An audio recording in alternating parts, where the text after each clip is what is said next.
Est-il possible de changer une fois qu'on est rentré dans le monde de l'informatique et de la programmation? Est-il possible d'évoluer? Est-il possible de switcher vers d'autres métiers? C'est une question qui revient souvent en commentaire et en message.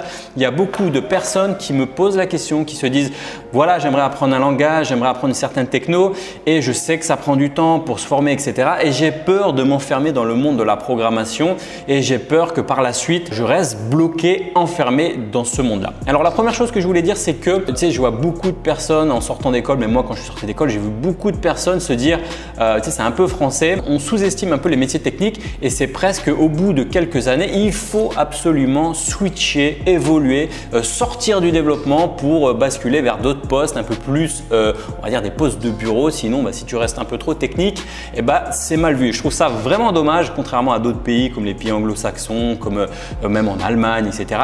Les métiers techniques sont très reconnus, très valorisés et il est possible de faire carrière toute sa vie dans le monde du développement, dans le monde technique. Après, je pense que c'est quand même une question importante, une question très légitime, j'ai envie de dire, de se poser la question sur quelles sont les évolutions possibles une fois qu'on est rentré développeur. Alors, ce qui est bien quand tu rentres développeur, que tu sois autodidacte ou que tu sortes de grandes écoles, c'est que ça t'ouvre vers tout un tas de métiers possibles. Dans cette vidéo, ce que je vais te faire, je vais te présenter les 10 chemins de carrière possible pour devenir développeur. Alors, c'est quelques chemins, il en existe d'autres. Moi, c'est les 10 chemins de carrière que j'ai vus le plus fréquemment. Et donc, dans cette vidéo, je vais te présenter les 10 chemins de carrière possibles. Alors, si tu ne me connais pas, moi, c'est Mike, je suis codeur, développeur full stack. N'hésite pas à t'abonner à la chaîne et à activer la petite cloche de notification. Alors, le premier chemin de carrière possible, c'est d'évoluer vers un poste de leader technique. Alors, un leader technique, en gros, c'est une personne qui a quelques années d'expérience et puis qui a naturellement comme ça ce goût pour le détail technique. Ça veut dire, on va prendre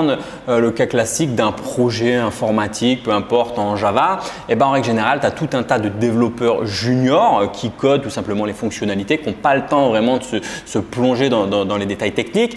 Et le leader technique, ça va être une personne en fait qui est vraiment, on va dire, qui a le goût du détail technique, c'est-à-dire qui va comprendre vraiment les différences entre, je sais pas, les versions de Java, Java 7, Java 8, Java 9, qui va s'intéresser à toutes les nouveautés, à toutes les tendances, etc. Et c'est quelque chose en fait c'est quelqu'un en fait qui va orienter l'équipe, qui va débugger, qui va aider les juniors sur tous les problèmes techniques que l'on peut retrouver sur un projet informatique. Ça arrive souvent sur les projets informatiques d'être bloqué sur certains points, sur certaines choses un peu compliquées. Et le leader technique est la personne qui est là en renfort et qui vient aider les développeurs qui ont un niveau un peu en dessous. Alors le deuxième chemin de carrière que l'on voit assez souvent, moi je l'ai vu de nombreuses fois, c'est d'évoluer vers le poste de chef de projet technique. Il y a beaucoup de développeurs en fait qui sont restés développeurs pendant de nombreuses années et au bout d'un moment, on leur donne des responsabilités et la tendance naturelle, c'est d'évoluer vers un poste de chef de projet technique. Alors le chef de projet technique, c'est quoi? C'est une personne qui encadre des développeurs en règle générale souvent un peu plus juniors.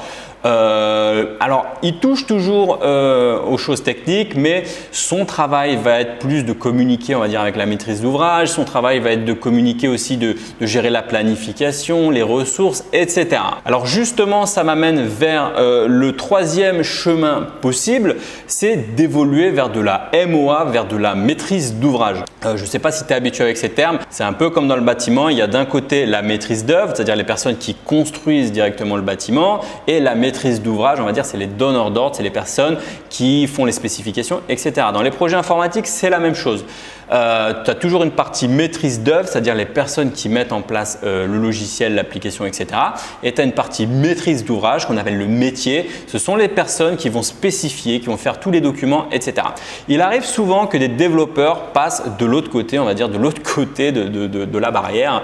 Ce sont les développeurs qui ont un intérêt pour le métier, pour le domaine.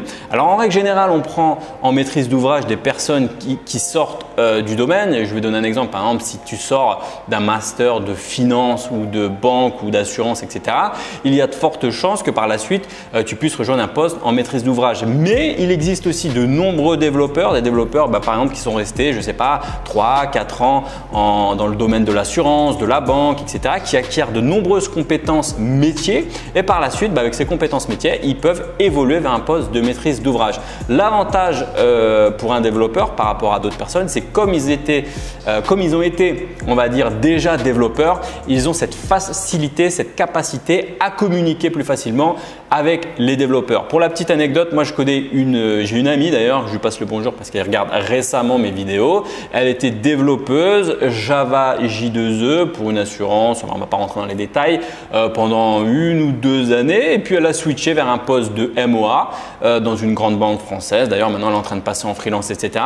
Voilà, tout ça pour te dire que c'est tout à fait possible de passer du monde du développeur jusqu'à la maîtrise d'ouvrage. Le 4e chemin possible, c'est de passer vers un poste de Scrum Master. Alors le poste de Scrum Master, c'est quoi?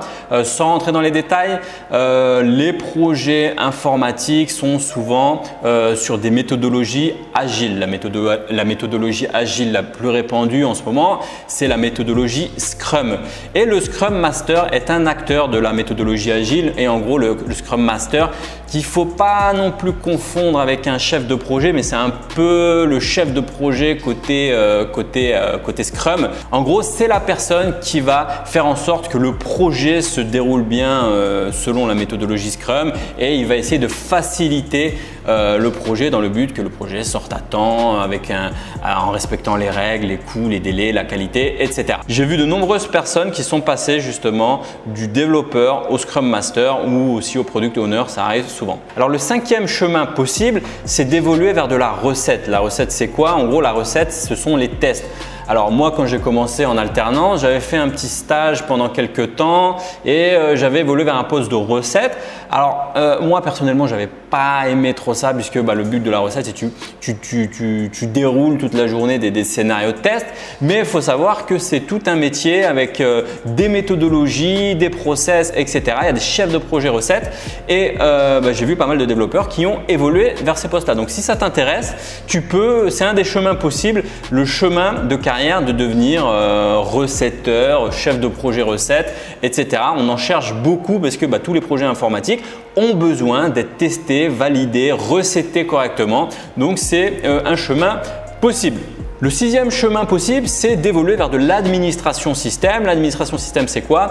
En gros, pour faire simple, dans les projets informatiques, il y a des équipes de développement, des équipes de développeurs, etc. qui livrent des projets, mais une fois que c'est livré, les développeurs ne s'occupent pas de la mise en production. Et donc, il y a des équipes dédiées à la mise en production des applications et à la surveillance des applications, etc. Donc, c'est des personnes, des administrateurs système, on va dire, c'est des personnes qui sont en charge de déployer ton application, faire de la surveillance, de la supervision, etc. Donc, c'est des personnes qui sont en charge de tout ça. Et donc, il y a des personnes, moi, c'est possible, c'est un des chemins possibles. Si tu es intéressé par ce métier-là, c'est tout à fait possible d'évoluer vers de l'administration système. Et je sais aussi qu'il y a des administrateurs système qui m'écoutent et qui ont envie de devenir développeurs. C'est valable, bien évidemment, dans le sens inverse. Alors, le 7e chemin possible, c'est un petit peu lié à l'administration système, c'est les postes de DevOps. En ce moment, c'est très recherché les postes de DevOps. Alors, je ne m'y connais pas trop en DevOps, mais les postes de DevOps, c'est un peu un poste entre les deux, c'est-à-dire un poste entre le développeur et les postes de personnes qui sont en charge des mises en production. L'idée, c'est de faciliter les mises en production. Je ne sais pas si tu sais, en règle générale, lorsque tu livres un projet qui doit partir en production, c'est très sensible. Il faut stopper l'application, il faut effectuer des opérations, souvent manuelles, il faut déposer des livrables, il faut redémarrer l'application, il faut mettre une page de maintenance, etc. Et c'est très compliqué, très risqué, ça prend beaucoup de temps. L'idée du DevOps, c'est de faciliter ce déploiement, c'est-à-dire que de créer tous les outils, configurer tous les outils pour que une fois que le développeur a livré, en quelque sorte, on clique sur un bouton et toute la chaîne de livrables se déroule correctement. Donc ça, c'est un poste très recherché en ce moment. Tu peux te renseigner de ce côté-là, c'est le poste de DevOps. Le 8e chemin possible, c'est le chemin d'architecte logiciel. Alors attention, le terme architecte, alors en lisant sur internet, j'avais lu une petite, alors je vais mettre un petit disclaimer, attention avec le terme architecte. Alors je vais te lire le truc. En France, la dénomination d'architecte est un titre protégé strictement réservé aux personnes titulaires d'un diplôme d'architecte inscrit au tableau du Conseil de l'Ordre des architectes, nanani nanana. En gros, pourquoi je te parle de ça, c'est pour te dire que le terme architecte, le poste d'architecte, c'est un poste réglementé, un peu comme le poste d'ingénieur. Tu ne peux pas dire que tu es ingénieur si tu n'as pas le titre délivré par un organisme, je sais plus comment on appelle, le Conseil des ingénieurs ou un truc comme ça. D'ailleurs, ça me fait penser aux ingénieurs études et développement. On voit beaucoup d'offres d'ingénieurs études et développement. et il y a beaucoup de développeurs qui mettent sur leur CV ingénieur études et développement alors qu'ils ne sont pas vraiment ingénieurs. C'est mon cas. Pendant des années, j'ai mis ingénieur études et développement tout simplement pour répondre à ce type de poste alors qu'en fait, on n'est pas ingénieur. Alors, c'est un peu un système de dupe, mais voilà, ça se passe comme ça. Donc, il n'y a pas, voilà, je pense qu'il n'y a aucun problème si tu es un développeur et que tu veux répondre au poste d'ingénieur études et développement de mettre ingénieur études et développement parce que ça, c'est un truc qui revient souvent. On me dit souvent, ah, t'es pas ingénieur, t'es pas ceci, t'es pas machin. Tout ça parce que officiellement, il faut avoir le titre d'ingénieur. Sauf que dans le monde informatique, il y a des titres qui sont comme ça, ingénieur études et développement. C'est pas réservé aux ingénieurs, c'est réservé en gros aux développeurs. Mais c'est juste que le titre est un peu pompeux et donc c'est comme ça que ça s'utilise. Bref, pour les architectes, c'est un peu pareil. Alors, bien sûr que ça va pas être un diplôme d'architecte délivré par un cabinet d'architectes puisque c'est dans le monde les architectes, c'est dans le monde de la construction, donc c'est un peu bidon. Mais en tout cas, c'est un poste que l'on voit souvent, le poste d'architecte logiciel. En gros, les architectes logiciels, ce sont les personnes qui sont en charge de concevoir les logiciels, c'est-à-dire de les spécifier en termes techniques, les couches, etc. Donc ça, c'est un poste vers lequel tu peux évoluer. Il y a beaucoup de développeurs qui ont par la suite de bonnes compétences techniques et qui évoluent donc vers un poste d'architecte logiciel. Le 9e type de chemin possible, c'est un chemin que j'ai aussi vu fréquemment, c'est le chemin d'architecte, mais SI, architecte système d'information. Ce qu'il faut savoir, c'est que les entreprises ont un système d'information, c'est-à-dire tout un tas d'applications qui doivent communiquer entre elles, vers l'extérieur, etc. Et du coup, c'est ce qu'on appelle un système d'information. Et un système d'information, ça ne se met pas en place comme ça à l'arrache. Il y a des architectes système d'information qui sont en charge de régler tout ça, à savoir quels sont les flux qui sont autorisés à rentrer, quels sont les flux qui sont autorisés à sortir, quel système d'authentification on va utiliser, etc., etc. Il y a tout un tas de règles et c'est vraiment un métier très, très spécifique. Alors, je ne m'y connais pas des masses là-dedans, mais j'ai vu beaucoup de développeurs, j'ai vu des développeurs évoluer vers ce type de poste, les postes d'architecte système d'information. Et enfin, le 10e type de poste vers lequel tu peux évoluer, c'est beaucoup plus dur, c'est beaucoup plus rare, mais c'est tout à fait possible. En gros, c'est le boss, on va dire, dans ce monde-là. Ce qu'il faut savoir, c'est que dans chaque entreprise, il y a un DSI, donc le directeur des systèmes d'information. C'est souvent une personne qui a beaucoup d'années d'expérience. Alors, ce qui se passe maintenant, c'est qu'on a quand même tendance à voir beaucoup de personnes, voire peut-être des plus jeunes, mais sortir de grandes écoles, alors qu'à l'ancienne, on voyait plutôt des développeurs qui avaient évolué de poste en poste et puis qui étaient arrivés directeurs de systèmes d'information. Alors moi, j'ai vu beaucoup de DSI qui étaient d'anciens développeurs et ça, je trouve que c'est très bien puisque c'est des personnes en fait qui connaissent le métier, mais ça a tendance un peu à disparaître. Maintenant, on met des personnes plutôt sorties d'écoles de management et c'est des personnes qui n'ont pas les mêmes compétences techniques et qui ne voient pas les développeurs de la même manière. Alors, c'est tout à fait possible. Donc voilà, c'est le 10e chemin possible, c'est-à-dire le chemin de directeur des systèmes d'information. Alors voilà pour ces 10 chemins possibles. Alors ce qu'il faut savoir, c'est que ce sont des chemins possibles. Moi, c'est les 10 que j'ai vus le plus fréquemment, mais il en existe bien évidemment plein d'autres. Donc ce qui est bien si tu rentres dans le monde du développement, dans le monde de la programmation, dans le monde du code, c'est que ça va t'ouvrir comme ça un accès vers tout un tas de métiers possibles. Moi, je t'ai cité 10 chemins, mais il y en a plein d'autres. Alors par contre, il suffira pas d'arriver en disant j'ai vu la vidéo de Mike Coder, il a dit qu'il était possible de devenir architecte, qu'il était possible de devenir DSI. Donc tu vas envoyer un mail à ta DRH en disant je voudrais être DSI. Bien évidemment, ça va pas se passer comme ça. C'est quelque chose que tu dois avoir en tête, c'est-à-dire que faut que tu sois pas fermé.